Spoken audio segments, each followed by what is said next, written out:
Ooh, it is hot out there now, so it's time to remind ourselves of heat safety. First and foremost, when it's this hot outside, wear loose-fitting clothing. That way the air can circulate around your body and help try to keep you cool. Also, take frequent breaks from the heat. Go into the AC. If you don't have AC options, go into the shade. And also make sure to drink lots of water, even when you're not thirsty. Being thirsty is the first sign of dehydration. So if you're not thirsty, that's great. You got to keep drinking water so you don't accidentally dehydrate yourself. Try to stay away from alcohol. Try to stay away from caffeine. Water, water, water.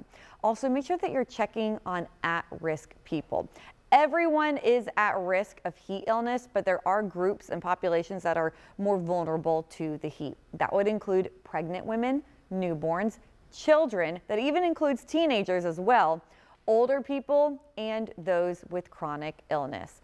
And finally, look out for the signs of heat stroke and heat exhaustion, but you're going to treat heat exhaustion differently from heat stroke. Heat stroke is more dangerous. That's when you have to call 911. So let's go over the signs of heat illness, heat exhaustion versus heat stroke. So with heat exhaustion, you'll be faint or dizzy. With heat stroke, you'll have a throbbing headache. With heat exhaustion, you'll have excessive sweating. With heat stroke, there's no sweating.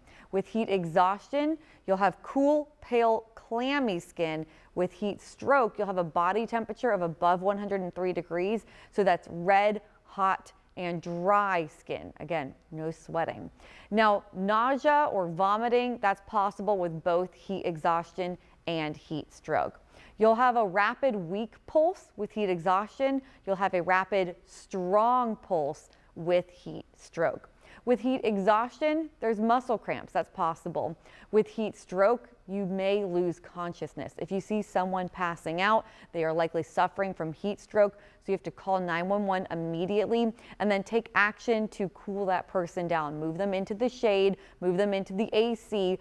Don't give them water. If they're passing out, that can get dangerous. However, if someone is suffering from heat exhaustion, it's okay to give them small sips of water and make sure that they also get to a cool place in the shade or preferably the AC, and they can start cooling down. Also, don't forget that we are here all the time bringing you updates on the forecast as these temperatures just continue to heat up and stay hot. The First Coast News weather team will be bringing you updates online, on the app, on streaming, and of course on our newscast. So make sure to continue to check back in with us as these temperatures continue to get hotter and hotter as we go through the summer months. I'm meteorologist Lee Southwick. First Coast News on your side.